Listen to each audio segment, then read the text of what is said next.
MLA. നമസ്കാരം. ഒരു ഇടക്കാലത്തിന് ശേഷം വീണ്ടും സാബുവും ജേക്കബ് പല രീതിയിലുള്ള പ്രതികരണം രേഖപ്പെടുത്തി രംഗത്തേക്ക് വരികയാണ്. അദ്ദേഹം പറയുന്നു, ഒരു സമയത്ത് കേരളം വ്യവസായ സൗഹൃദമല്ല എന്ന് പറഞ്ഞ് രംഗത്തേക്ക് വന്ന വ്യക്തി ഇപ്പോൾ സമാനമായ രീതിയിലുള്ള ചില ആരോപണങ്ങളാണ് ഉന്നയിക്കുന്നത്. കേരളം ആരുടെയും പിതൃസ്വത്തല്ല എന്ന് കഴിഞ്ഞ ദിവസം അദ്ദേഹം പ്രതികരിച്ചു. അങ്ങനെ ഒരു പോസ്റ്റ് ഇടുന്നുണ്ട്. ഈ കിഴക്കമ്പലം ആരുടെയും പിതൃസ്വത്തല്ല എന്ന് പറഞ്ഞ് എന്താണ് പെട്ടെന്നുള്ള അദ്ദേഹത്തിന്റെ ഒരു വരവ് എങ്ങനെയാണ് നോക്കിക്കാണും? അല്ല, ഞാൻ അദ്ദേഹത്തിന്റെ എല്ലാ രാഷ്ട്രീയവും വളരെ കൃത്യയോട് നോക്കി കാണുന്ന ഒരാളാണ്. അദ്ദേഹം ബുദ്ധിമാനായ രാഷ്ട്രീയക്കാരനല്ല, പക്ഷെ അതിബുദ്ധിമാനായ ഒരു ബിസിനസ്സുകാരനാണ്. അതാണ് എൻ്റെ ഒരു വിലയിരുത്തൽ. കേരളത്തിൽ ബ്ലീച്ചിങ് ആൻഡ് ഡൈയിങ് യൂണിറ്റുകൾ ഇനി അപ്രായോഗികമാണ്. അപ്പോൾ സ്വാഭാവികമായിട്ടും അത്തരം യൂണിറ്റുകൾ കൂടി തുടങ്ങുന്ന ഒരു വസ്ത്ര ബിസിനസ് രംഗത്തിന് ഇനി സ്കോപ്പുള്ളൂ. കേരളത്തിൽ അത് തുടങ്ങുവാൻ യാതൊരു സാധ്യതയും ഇപ്പോഴത്തെ രാഷ്ട്രീയ സാഹചര്യത്തിലും നമ്മുടെ സാമൂഹ്യ ക്രമത്തിലും ഞാൻ കാണുന്നില്ല. കാരണം ഇത് ഗുരുതരമായിട്ടുള്ള ആരോഗ്യ പ്രശ്നങ്ങൾ ഉണ്ടാക്കുന്നതാണ്. അപ്പൊ അത് തുടങ്ങുവാൻ കേരളത്തിൽ സാധ്യമല്ല എന്ന് തിരിച്ചറിഞ്ഞുകൊണ്ട് അദ്ദേഹം മാത്രമല്ല, കേരളത്തിൽ ഇത്തരം സൗജന്യമായിട്ട് ഭൂമി കിട്ടാനോ കേരളത്തിൽ ഇനി ഇത്തരത്തിലുള്ള വ്യവസായം തുടങ്ങാൻ സ്കോപ്പില്ലാത്തതുകൊണ്ടും ഈ പേരിൽ കേരളത്തിനെ പറഞ്ഞ് അല്ലെങ്കിൽ മോശമാക്കി പറഞ്ഞുകൊണ്ട് കഴിഞ്ഞാൽ അദ്ദേഹത്തിനെ സ്വീകരിക്കാൻ വലിയ സംസ്ഥാനങ്ങൾ എന്ന് പറഞ്ഞാൽ സ്ഥലത്തിന്റെ വ്യാപ്തിയിൽ ഉള്ള സംസ്ഥാനങ്ങൾ, അവർക്ക് ഏക്കർ കണക്കിന് ഭൂമി തരിശായി കിടക്കുന്ന സ്ഥലങ്ങളുണ്ട്. ചുറ്റുപാടും ഗ്രാമങ്ങളൊന്നും ഇല്ലാത്ത, ജനവാസമില്ലാത്ത മേഖലകളിൽ സൗജന്യമായിട്ട് കൊടുക്കാൻ സംസ്ഥാനങ്ങൾ നിൽക്കുമ്പോൾ, അപ്പൊ അന്യ സംസ്ഥാനങ്ങൾ കൊടുക്കുന്ന ഇത്തരം ഓഫറുകൾ വളരെ ബുദ്ധിപൂർവ്വം സ്വീകരിച്ച് വ്യവസായ യൂണിറ്റുകൾ അവിടെ തുടങ്ങി, പ്രത്യേകിച്ച് നേരത്തെ സൂചിപ്പിച്ച പോലെ ഡൈയിങ് ആൻഡ് ബ്ലീച്ചിങ് യൂണിറ്റുകൾ തുടങ്ങാനുള്ള ബുദ്ധിപരമായ ശ്രമമാണ് അദ്ദേഹം നടത്തുന്നതാണ് എൻ്റെ ഒരു വിലയിരുത്തൽ. മാത്രമല്ല, കേരളത്തിലെ വ്യവസായം വളരെ സുഗമമായിട്ട് പോകുന്നുണ്ട്. അദ്ദേഹം സ്റ്റിച്ചിങ് യൂണിറ്റുകൾ മാത്രം ഇവിടെ നിലനിർത്തിക്കൊണ്ട് മറ്റു യൂണിറ്റുകളെല്ലാം ആ സംസ്ഥാനങ്ങളെ കൊണ്ട് വിളിച്ചു വരുത്തി അതിൻ്റെ മറവിൽ കൂടി ഇത്തരം യൂണിറ്റുകൾ അവിടെ സ്ഥാപിച്ച് ബുദ്ധിപരമായ ഒരു ബിസിനസ് നീക്കമായിട്ട് അതിനെ കാണാൻ കഴിയുള്ളൂ. പിന്നെ രാഷ്ട്രീയക്കാരൻ എന്നുള്ള നിലക്ക് അദ്ദേഹത്തിന് ഭരിക്കുന്ന പാർട്ടിക്ക് കേരളത്തിൽ ഒരു മൈലേജ് ഉണ്ടാക്കാൻ വേണ്ടി അത് ഇതായിട്ട് വളരെ ബുദ്ധിപൂർവ്വം ലിങ്ക് ചെയ്യാനുള്ള ഒരു ശ്രമമാണ് നടത്തുന്നത്. പക്ഷെ അദ്ദേഹം മാത്രമല്ല ഭക്ഷണം കഴിക്കുന്നത്, കേരളത്തിലെ എല്ലാവരും ഭക്ഷണം കഴിക്കുന്നുണ്ട്. അദ്ദേഹത്തിന്റെ ഇത് ഞാൻ മനസ്സിലാക്കിയ പോലെ തന്നെ കേരളത്തിലെ എല്ലാ സർവ്വസാധാരണക്കാരായ ആളുകളും മനസ്സിലാക്കുന്നുണ്ട്. പിന്നെ കേരളത്തിൽ നിന്നൊരു വ്യവസായി പോയി രക്ഷപ്പെടട്ടെ, നമുക്ക് സന്തോഷമുള്ളൂ. കേരളത്തില് ഇവിടെ സ്ഥാപനങ്ങൾ നടത്തി ഇവിടെ നിന്ന് നല്ല പൈസ ഉണ്ടാക്കി മറ്റ് സംസ്ഥാനങ്ങളിൽ പോയോ മറ്റു രാജ്യങ്ങളിലൊക്കെ പോയി ബിസിനസ് ഉണ്ടാക്കുന്നതിന് നമ്മൾ സ്വാഗതം ചെയ്യണം. അതിൽ ആരും തടയേണ്ട കാര്യമില്ല. പിന്നെ അദ്ദേഹം നാഴികക്ക് 40 വട്ടം കേരളത്തിനെ മോശക്കാരനായിട്ട് പറയുമ്പോൾ, കേരളത്തിലെ ഒരു ജനപ്രതിനിധി എന്നുള്ളതിലും എൻ്റെ വോട്ടർ കൂടിയായിട്ടുള്ള അദ്ദേഹം പറയുമ്പോൾ അവിടുത്തെ എം.എൽ.എ. എന്നുള്ള രീതിയിൽ സ്വാഭാവിക ഒരു പ്രതികരണം ഞങ്ങൾ നടത്തും. കഴിഞ്ഞ കുറച്ച് നാളുകൾക്ക് മുമ്പാണ് ഈ പറയുന്ന 2021 പഞ്ചായത്ത് പ്രസിഡന്റ് കുന്നനാടിലെ പഞ്ചായത്ത് പ്രസിഡന്റ് വെളിപ്പെടുത്തൽ നടത്തിയത്. ശ്രീനിജിനെതിരെ ഈ പറയുന്ന പോലെ സാബുവും ജേക്കബ് ഒരു PR വർക്ക് നടത്തി താങ്കൾ അപകീർത്തിപ്പെടുത്തുകയായിരുന്നു. അതിനെങ്ങനെയാണ് താങ്കൾ നോക്കിക്കാണുന്നത്? അല്ല, ഇതൊക്കെ ഞാൻ അന്നേ പറഞ്ഞിട്ടുള്ളതാണ്. ഇന്ന് നിതാമോള്, അതായത് കുന്നത്താട് പഞ്ചായത്ത് പ്രസിഡന്റ് ഇന്ന് അത് പറഞ്ഞു. നാളെ അവിടുത്തെ വൈസ് പ്രസിഡന്റ് ഇത് തന്നെ പറയും. കാരണം അല്ലെങ്കിൽ ബ്ലോക്ക് പഞ്ചായത്ത് പ്രസിഡന്റ് ഇതേ അഭിപ്രായം പറയും, അല്ലെങ്കിൽ മറ്റു പഞ്ചായത്തുകളിലെ പ്രസിഡന്റുമാര് ഇതേ അഭിപ്രായം പറയും. അത് പറയും എന്ന് ഞാൻ പറയാൻ കാരണം, ഈ ടൈം കഴിഞ്ഞു കഴിഞ്ഞാൽ ഇവരെ കൊണ്ടൊന്നും ശ്രീ സാബു ജേക്കബിന് ഒരു പ്രയോജനം ഉണ്ടാവില്ല. സ്വാഭാവികമായിട്ട് അവർ ഒന്നല്ലെങ്കിൽ ആ പാർട്ടിയിൽ നിന്ന് മാറും, അല്ലെങ്കിൽ സാബു ജേക്കബ് പുറത്താക്കും. അങ്ങനെയാണ് ചരിത്രം നോക്കിക്കഴിഞ്ഞാൽ. കിഴക്കമ്പലം പഞ്ചായത്ത് പ്രസിഡന്റ് ആയിരുന്ന ജേക്കബ് അടക്കം നോക്കുമ്പോൾ ഒരു ടൈം കഴിഞ്ഞു കഴിഞ്ഞാൽ ഇവരാരും പിന്നെ ആ പാർട്ടിയിൽ ഉണ്ടായിട്ടില്ല. അപ്പൊ സ്വാഭാവികമായിട്ടും അവരൊക്കെ ഇനിയും തുറന്നു പറച്ചിലുകൾ ഉണ്ടാകും. അതൊന്നും എന്നെ ബാധിക്കുന്ന കാര്യങ്ങളല്ല, പറയാതിരിക്കും. ഇതൊന്നും നമ്മുടെ രാഷ്ട്രീയ പ്രവർത്തനത്തിലോ ജനങ്ങളുമായിട്ടുള്ള ബന്ധത്തിലോ ഒന്നും ഇതൊന്നും വലിയ ബോധനേഷൻ കൊടുക്കാറില്ല. പിന്നെ ഇപ്പോ ഇത് പറയാൻ കാരണം, ബഹുമാനപ്പെട്ട മുഖ്യമന്ത്രിയെയും വ്യവസായ മന്ത്രിയെയും അടച്ചാക്ഷേപിച്ചപ്പോ സ്വാഭാവികമായിട്ടൊരു പ്രതികരിക്കേണ്ട ഒരു ഉത്തരവാദിത്വം എനിക്കുണ്ട് എന്നതിലാണ് ഞാൻ ഇത്രയെങ്കിലും പ്രതികരിച്ചത്. സാബു ജേക്കബിന്റെ വ്യവസായത്തോടോ വ്യവസായിക വിപ്ലവത്തോടോ ഞങ്ങൾക്ക് ആർക്കും ഒരു എതിരഭിപ്രായമില്ല. അദ്ദേഹം നന്നായിട്ട് വ്യവസായം നടത്തി കോടികൾ ഉണ്ടാക്കട്ടെ, നാടിന് ഗുണം ചെയ്യുന്ന കാര്യങ്ങൾ ചെയ്യട്ടെ. പക്ഷെ അദ്ദേഹം മുന്നോട്ട് വെക്കുന്ന രാഷ്ട്രീയത്തോടും ജനങ്ങളെ കബളിപ്പിക്കാനെടുക്കുന്ന ഇത്തരം തീരുമാനങ്ങളോടൊക്കെ സ്വാഭാവിക പ്രതികരണം എന്നുള്ളത് ഇനിയും ഉണ്ടാവും. തല കുനിച്ചു പോകാൻ ബുദ്ധിമുട്ടാണ്. നട്ടലോടുകൂടി തല ഉയർത്തി തന്നെ നിൽക്കും. അതിന് കഴിയുന്ന തരത്തിൽ അദ്ദേഹം എന്ത് കാര്യം ചെയ്താലും അതിനൊക്കെ നേരിടാൻ തന്നെയാണ് തീരുമാനം. ഈ നിലവിൽ 2020-ക്കെതിരെ അങ്ങ് പറയുന്നത് പോലെ എടുത്തിരിക്കുന്ന നിലപാടുകളെല്ലാം ശക്തമായ നിലപാടുകൾ തന്നെയാണ്. ഇനിയിപ്പോൾ മുന്നോട്ട് പോകുമ്പോൾ സ്വാഭാവികമായും ആ ഒരു നിലപാടിൽ തന്നെ ആയിരിക്കും പോകും. 2020 എന്ന രാഷ്ട്രീയ പ്രസ്ഥാനത്തോടല്ല നിലപാട്. ഇതിൽ പറയുന്ന പല നേതാക്കളും വളരെ പാവങ്ങളാണ്.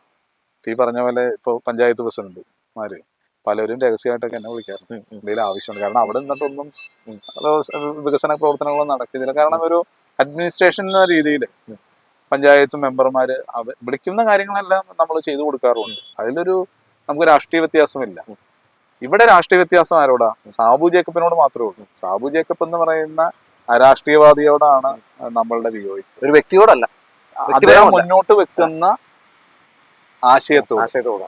അതായത് ഹിറ്റ്ലർ നടപ്പിലാക്കിയ പോലുള്ള ആശയങ്ങൾ കേരളത്തിൽ നടപ്പിലാക്കി തനിക്ക് മീതെ താൻ മാത്രം എന്ന് വിചാരിച്ചു, അതിന് കീഴിലാണ് എല്ലാവരും എന്ന് വിചാരിക്കുന്ന ഒരാളോട് പുരാണത്തിൽ പറയുന്ന പോലെ വേദം ഓതാൻ കഴിയില്ല. അവിടെ നിലപാടുകൾ എടുക്കും. ആ നിലപാടിനനുസരിച്ച് നമുക്ക് മുന്നോട്ട് പോകേണ്ടതായിട്ട് വരും. അതൊരിക്കലും അക്രമത്തെ പ്രോത്സാഹിപ്പിക്കുന്ന നിലപാടായിരിക്കില്ല. കൃത്യമായിട്ടുള്ള രാഷ്ട്രീയം പറഞ്ഞുകൊണ്ടായിരിക്കും മുന്നോട്ട് പോകുന്നത്. ഈ വരുന്ന തദ്ദേശ തെരഞ്ഞെടുപ്പിലൊക്കെ വലിയ രീതിയിലുള്ള മാറ്റങ്ങൾ സംഭവിക്കാനുള്ള സാധ്യതയുണ്ടോ? അല്ല, ജനങ്ങള് കഴിഞ്ഞ 4-5 വർഷം ജനങ്ങൾ മനസ്സിലാക്കി. കാരണം ഇവര് മുന്നോട്ട് വെച്ച ആശയത്തോട് വളരെ ആഗ്രഹിച്ച് അല്ലെങ്കിൽ അത് വിശ്വസിച്ച് മുന്നോട്ട് പോയവരാണ് 4 പഞ്ചായത്തിലുള്ള ആളുകൾ. പക്ഷെ ഈ 4 പഞ്ചായത്തുകളിലും വികസന പ്രവർത്തനങ്ങളുടെ എണ്ണം എടുത്തു കഴിഞ്ഞാൽ നിങ്ങൾക്കറിയാം, നിങ്ങളും സർവേ നടത്തിക്കോളൂ, ഒന്നും നടന്നിട്ടില്ല എന്നുള്ളതാണ് യാഥാർത്ഥ്യം. ഇത് ഞാൻ വെറുതെ പറയുന്നതല്ല. പല പഞ്ചായത്ത് റോഡുകളും. പക്ഷെ ഈ ഇവര് പറയുന്ന പോലെ പദ്ധതികൾ വെക്കും, അത് മുഴുവൻ എടുത്ത് ചെലവാക്കാതെ സൂക്ഷിക്കുകയും അത് പിന്നീട് ബാങ്കിലേക്ക് ഫിക്സഡ് ഡിപ്പോസിറ്റുകളായി മാറുകയും അവസാനം അതാണ് ഞങ്ങളുടെ നീക്കിയിരിപ്പ് എന്ന് പറയുമ്പോൾ യഥാർത്ഥത്തിൽ പഞ്ചായത്തുകളുടെ റോൾ എന്താണ്? അത് സാബു ജേക്കബ് പറയുന്ന പോലെ ഭരിക്കുന്നതിന് ചില പാവകഷ്ണങ്ങളെ പോലെ കുറെ ആളുകളെ നിർത്തി അതാണോ വികസനം? ജനങ്ങളിലേക്ക് എത്തിക്കുന്നതല്ലേ വികസനം? ഇപ്പോൾ കിഴക്കമ്പലം പഞ്ചായത്ത് തന്നെ ഒരു ബസ് സ്റ്റാൻഡ് ഞാൻ MLA ആയി കഴിഞ്ഞപ്പോൾ തുടങ്ങിയ പണിയാണ്. ഇതുവരെ പൂർത്തീകരിച്ചിട്ട്. അതെ. ഷോപ്പിംഗ് കോംപ്ലക്സ് പൂർത്തീകരിച്ചിട്ടില്ല. ഇനി എന്താണ് ഇവര് ഒരു ഐക്കൺ പ്രൊജക്ടുകൾ എന്തെങ്കിലും ഉണ്ടോ ഏതെങ്കിലും പഞ്ചായത്തിൽ? അദ്ദേഹം കൊട്ടിഘോഷിച്ചു കൊണ്ടുപോകുന്ന പല പദ്ധതികളും ഇപ്പൊ ഒന്നും ഒരിടത്ത് വെത്താൻ. എന്തിനാ പഞ്ചായത്ത് റോഡുകൾ പോലും 2020-യുടെ മെമ്പർമാർ പോലും. ഇപ്പൊ ഞാൻ കഴിഞ്ഞ ദിവസം ഇവര് ഗോഡ്സില്ല എന്ന് പറയുന്ന സ്ഥലത്ത് പട്ടയം പോലും ഇല്ല. അവര് ഈ ജനങ്ങളെ തെറ്റിദ്ധരിപ്പിച്ച് ഇത് ഞങ്ങൾ മേടിച്ചു തരാന്ന് പറഞ്ഞ് തെറ്റിദ്ധരിപ്പിച്ചു. ഇപ്പൊ അവസാനം സഹികെട്ട് അവിടെ താമസിക്കുന്ന ആളുകൾ അവിടെ ചെന്നപ്പോഴാണ് മറ്റു വസ്തുത മനസ്സിലായത്. ഗോഡ്സില്ല എന്ന് പറയുന്നത് ലൈഫ് പദ്ധതിയിലാണ്. അതെ, ലൈഫ് പദ്ധതിയിൽ പെടുത്തി ഗവൺമെന്റ് ഫണ്ടോടുകൂടി, പിന്നെ കുറച്ച് ഈ പറഞ്ഞ പോലെ ഏതെങ്കിലും ചാരിറ്റി CSR ഫണ്ടൊക്കെ ഉപയോഗിച്ചിട്ടുണ്ട്. അതെ, എന്നാൽ പോലും മേജർ പോർഷൻ എന്ന് പറഞ്ഞാൽ സർക്കാർ പദ്ധതിയാണ്. സർക്കാർ പദ്ധതിയെ ഈ 2020 സാബുവിന്റെ പദ്ധതിയായിട്ട് മാറ്റിയെടുത്ത് ആ മാർക്കറ്റിംഗ് തന്ത്രമാണ് കേരളം മുഴുവൻ അവർ വ്യാപിപ്പിച്ചത്. പക്ഷെ അതൊക്കെ ഇപ്പൊ ജനം തിരിച്ചു തുടങ്ങി. അവിടെ നിന്നുള്ള ആളുകളെ ഇപ്പൊ MLA-നെ കാണണമെന്ന് പറഞ്ഞാൽ ഞാൻ അവിടെ ചെന്ന് അവരായിട്ട് സംസാരിപ്പിച്ചു. അതിന്റെ ആദ്യഘട്ടം ഇപ്പൊ കഴിഞ്ഞു. അതിനുശേഷം തഹസിൽദാരായിട്ട് ഞങ്ങൾ സംസാരിച്ചു. സ്പെഷ്യൽ കേസായി എടുത്തുകൊണ്ട് നമ്മളിപ്പോ പട്ടയം കിട്ടുന്ന തരത്തിലേക്ക് അത് മാറ്റാൻ പോവുകയാണ്. അപ്പൊ ഇത്തരം പ്രവർത്തനങ്ങളൊക്കെ അതിലിപ്പോ രാഷ്ട്രീയം ഞാൻ അവരുടെ അടുത്ത് ചെന്ന് പറഞ്ഞു, നിങ്ങൾ 2020-യോ നിങ്ങൾ കോൺഗ്രസോ CPM-ഓ ആരോ ആയിക്കോട്ടെ, നിങ്ങളുടെ പ്രശ്നം എന്നുള്ള ഞാൻ ഇവിടെ വന്ന ജനപ്രതിനിധിയായിട്ടാണ്. നിങ്ങൾ ആർക്ക് വേണമെങ്കിലും വോട്ട് ചെയ്തു, എനിക്കൊരു പ്രയാസമില്ല. പക്ഷെ നിങ്ങളുടെ പ്രശ്നം ഞാൻ പരിഹരിക്കും. നിങ്ങൾ അതിനത് ഞാൻ പറയുന്ന പോലെ അപേക്ഷകൾ കൊടുക്കുകയും ബാക്കി കാര്യങ്ങൾ ഫോളോ അപ്പ് ഒക്കെ ചെയ്ത് നിയമപ്രകാരമുള്ള എല്ലാ ആനുകൂല്യവും നമുക്ക് കിട്ടും. സന്തോഷകരമാണ്. ഇപ്പോ മികച്ച MLA-ക്കുള്ള പുരസ്കാരമൊക്കെ അങ്ങ് ലഭിച്ചിരിക്കുകയാണ്. ആ മണ്ഡലത്തിൽ എത്ര കോടിയുടെ ഒരു വികസനം ഇപ്പോൾ പൊതുവെ നടത്തിയിട്ടുണ്ടാവും? ഇപ്പൊ 4 വർഷമാണ് ഇപ്പൊ കടന്നുപോയത്. അതിൽ 1 വർഷം നമുക്ക് കോവിഡ് കാരണം പ്രത്യേകിച്ച് ഫണ്ടുകളൊന്നും കിട്ടിയില്ല. അപ്പൊ ബാക്കി 3 വർഷം കൊണ്ട് ഏകദേശം 1750 കോടിക്കും 2000 കോടിക്കും ഇടയിലുള്ള വികസന പ്രവർത്തനങ്ങൾ ഓൺഗോയിങ് ആണ്.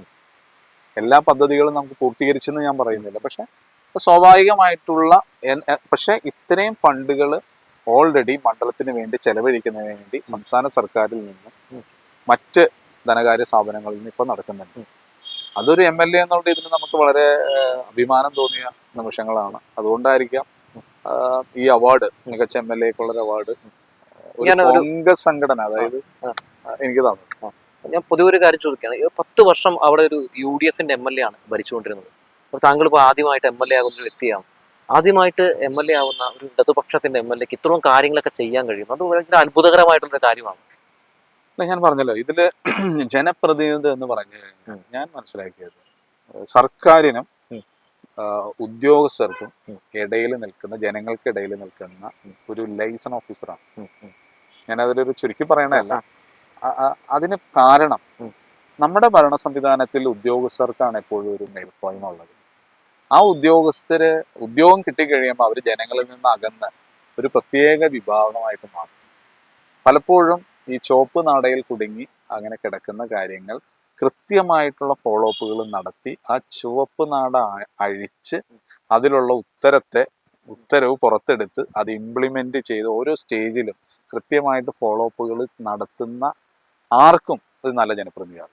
അത്തരത്തിൽ ഞാൻ നടത്തിയ എൻ്റെ ഓഫീസും പിന്നെ നിങ്ങളെ പോലുള്ള മാധ്യമ പ്രവർത്തകർ തന്ന ഫീഡ്ബാക്കുകൾ, കാരണം ഒരു പ്രശ്നം ഉണ്ടെന്ന് പറഞ്ഞു കഴിഞ്ഞാൽ എല്ലാ സ്ഥലത്തും എനിക്ക് എത്താൻ കഴിയില്ല. ഇപ്പൊ ഇങ്ങനെ പ്രശ്നം ഉണ്ടെന്ന് പറഞ്ഞാൽ ഇമ്മീഡിയറ്റ്ലി അവിടെ സന്ദർശിക്കുകയും അതിനെ ഉദ്യോഗസ്ഥരെ വിളിച്ചു വരുത്തുകയൊക്കെ ചെയ്ത് നമ്മളൊരു അങ്ങനെ ഒരു പാറ്റേൺ ആണ് ഞാൻ പിന്തുടർന്ന് പോകുന്നത്. പിന്നെ ഈ ഒരു MLA എന്നുള്ള രീതിയിൽ കാര്യങ്ങൾ പഠിച്ചു വരുമ്പോൾ തന്നെ ഒരു 1.5 വർഷം എടുക്കും.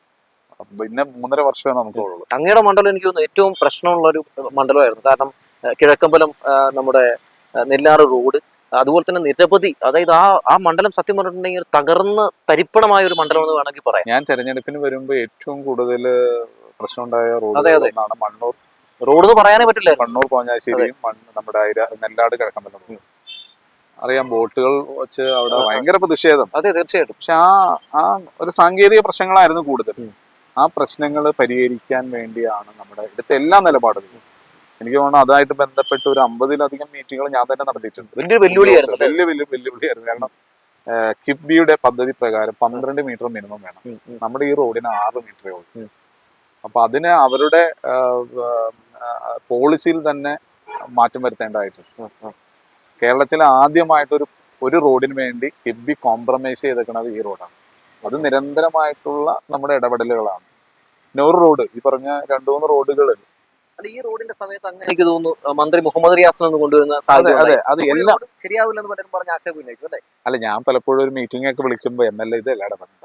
കാരണം ഇത് പലവരും എന്നെ ഉപദേശിച്ചു, അതിൽ MLA-മാരടക്കമുണ്ട്. നടക്കില്ല, ഞങ്ങൾ കുറെ ശ്രമിച്ചാണ്. ഞാൻ പറഞ്ഞ എൻ്റെ ഒരു ശുഭാപ്തി വിശ്വാസമായിരുന്നു ഇതൊക്കെ നടക്കാണ്ട് അവിടെ പോകണം. ഒരു ജനപ്രതിനിധി തന്നെ നടക്കില്ലെന്ന് പറഞ്ഞു കഴിഞ്ഞാൽ പിന്നെ ഈ ജനങ്ങൾ ആരെടുത്ത് ആശ്രയിക്കാൻ പോകും? നമ്മൾ നിരന്തരമായിട്ട് ഇടപെടുകയും നിരന്തരമായിട്ട് ഓഫീസുകൾ കയറി ഇറങ്ങുകയും ഉദ്യോഗസ്ഥരെ കൺവിൻസ് ചെയ്യുകയും, അപ്പോൾ അധികാരം ചില സമയത്ത് നമ്മൾ വളരെ ഫോഴ്സ്ഫുള്ളി ഉപയോഗിക്കേണ്ടി വരും, ചില സ്ഥലത്ത് വളരെ റിക്വസ്റ്റ് ചെയ്യേണ്ടതായിട്ട് വരും, ചില അപേക്ഷിക്കേണ്ടതായിട്ട് വരും. ഞാൻ എപ്പോഴും ഓർക്കുന്നുണ്ട് ആ സമയത്ത് ശ്രീനിജൻ മന്ത്രി മുഹമ്മദ് റിയാസിനെ കൊണ്ടുവന്നിട്ടും റോഡിന് ശാപമോക്ഷമില്ല, ഇതായിരുന്നു അന്നത്തെ വാർത്ത. അതുപോലെ തന്നെ പല ആളുകളും പറഞ്ഞു മന്ത്രിയെ കൊണ്ടുവന്ന് ശ്രീനിജൻ പറ്റിക്കാൻ പോവുകയാണെന്ന് പറഞ്ഞു. ഇന്ന് ആ റോഡിലേക്ക് നോക്കിയിട്ടുണ്ടെങ്കിൽ സുഖസുന്ദരമായ റോഡ്, അത് വലിയ എന്താ പറയാ, ആളുകളൊക്കെ പ്രതീക്ഷിച്ചതുപോലെ ഒരു മനോഹരമായ റോഡായിട്ട് മാറിയിരിക്കുന്നു. ഞാനല്ലേ മന്ത്രിനെ കൊണ്ടുവന്ന് ബോധ്യപ്പെടുത്തിയോണ്ട് മാത്രം റോഡ് നന്നാവില്ല. മറിച്ച് ആ മന്ത്രി വന്ന് ഫണ്ട് കൊടുക്കാൻ പറയുന്നതോടൊപ്പം ബാക്കിയുള്ള ഗ്രൗണ്ട് വർക്കുകൾ, ഇതിന്റെ പേപ്പർ, അതൊക്കെ MLA-മാരുടെ ജോലിയാണ്, അല്ലെങ്കിൽ ഉദ്യോഗസ്ഥരുടെ ജോലിയാണ്. ആ പേപ്പർ വർക്കുകൾ കൃത്യമായിട്ട് ഫോളോ അപ്പ് ചെയ്ത് അതിനൊരു കളത്തേക്ക് മന്ത്രിക്ക് ഒപ്പിടുന്ന ലെവലിലേക്ക്, മന്ത്രിയുടെ ടേബിളിലേക്ക് എത്തിക്കുമ്പോഴാണ് ഒരു ജനപ്രതിനിധിയുടെ റോൾ അവസാനിക്കുന്നത്. അപ്പൊ അത്തരത്തിൽ ബഹുമാനപ്പെട്ട PWD മിനിസ്റ്റർ മുഹമ്മദ് റിയാസ് നമ്മുടെ മണ്ഡലത്തിന് വേണ്ടി വലിയ കരുതലാണ്. ഏകദേശം 200 കോടിയിലധികം രൂപയുടെ വിവിധ പദ്ധതികൾ നമുക്ക് അനുവദിച്ചു തന്നിട്ടുണ്ട്. അദ്ദേഹം വളരെ സ്നേഹത്തോടു കൂടിയാണ് നമ്മുടെ മണ്ഡലത്തിൽ കാണാൻ, ഭയങ്കര കരുതലാണ്. പക്ഷെ അദ്ദേഹത്തിന് സഹായിക്കാൻ കഴിയുന്ന തരത്തിലേക്ക് കളമൊരുക്കേണ്ടത് നമ്മളാണ്. ഞാൻ മറ്റൊരു കാര്യം, ഇതിപ്പോ ആ റോഡൊക്കെ യാഥാർത്ഥ്യമായി, സ്വാഭാവികമായിട്ടും ഇങ്ങനെയൊക്കെ വന്നു കഴിഞ്ഞാൽ നമ്മൾ പലയിടത്തും കണ്ടിട്ടുള്ള ഫ്ലെക്സുകൾ കൊണ്ട് ആറാട്ടായിരിക്കും, MLA-യുടെ പടം, വലിയ പടം വെച്ചുകൊണ്ടുള്ള ആറാട്ടായിരിക്കും. പക്ഷെ അങ്ങയുടെ ഒരു ചിത്രം പോലും എങ്ങും കാണാനില്ല. അത് മാത്രമല്ല, അങ്ങ് ഈ കാര്യങ്ങൾ ഇപ്പൊ ഞാൻ ചോദിച്ചുകൊണ്ട് അങ്ങ് പറഞ്ഞെന്നുള്ളൂ, അങ്ങ് ഒരിടങ്ങളിൽ പോലും ഞാൻ അത് ചെയ്തു, ഇത് ചെയ്തു, ഇത്ര വികസനങ്ങൾ നടത്തിയെന്നൊന്നും പറഞ്ഞ് കുട്ടിയാഘോഷം നടക്കുന്നേ ഇല്ല. ഞാൻ ഒരു എല്ലാ വികസന പ്രവർത്തനങ്ങളും വരുമ്പോ എന്റെ ഫേസ്ബുക്കിലൂടെ ഞാനൊന്ന് അറിയിക്കും. അത് അതിനപ്പുറത്തേക്കൊന്നും കാണാറില്ല എന്നുള്ളത്. അല്ല, അത് എന്താന്ന് വെച്ച് കഴിഞ്ഞാൽ ജനങ്ങൾ അറിയണം. പക്ഷെ മറിച്ച് ഈ ഫ്ലെക്സുകൾ വെക്കുകയും വലിയ പ്രചരണം നടത്തുമ്പോൾ അത് ഈ പറഞ്ഞ പോലെ നെഗറ്റീവ് ഇമ്പാക്റ്റ് ഉണ്ടാക്കും. ജനങ്ങള് അതിനേക്കാളേറെ ഇതൊരു പബ്ലിസിറ്റി സ്റ്റണ്ട് ആണോ എന്ന് പല ആളുകളും തെറ്റുവരും. അത് വേണ്ട. ജനങ്ങൾ റോഡിലൂടെ നടന്നു പോകുന്ന ഓരോരുത്തരും മനസ്സുകൊണ്ട് എന്റെ പേര് ഓർക്കുകയും എന്നെ ഓർക്കുകയും ചെയ്ത് അതാണ് ഏറ്റവും വലിയ നമുക്കൊരു അനുഗ്രഹം. അത് ജനങ്ങൾ തരണ്ടെന്നാണ് ഞാൻ വിശ്വസിക്കുന്നത്. ഇപ്പൊ എന്തായാലും റോഡ് മോശമായി കിടന്നപ്പോഴും എന്നെ ഓർക്കുമായിരുന്നു. റോഡ് നന്നായപ്പോഴും അവർ ഓർക്കട്ടെ. എന്തായാലും ഇങ്ങനെ തന്നെ മുന്നോട്ട് പോകട്ടെ. എല്ലാവിധ ആശംസകളും. Thank you.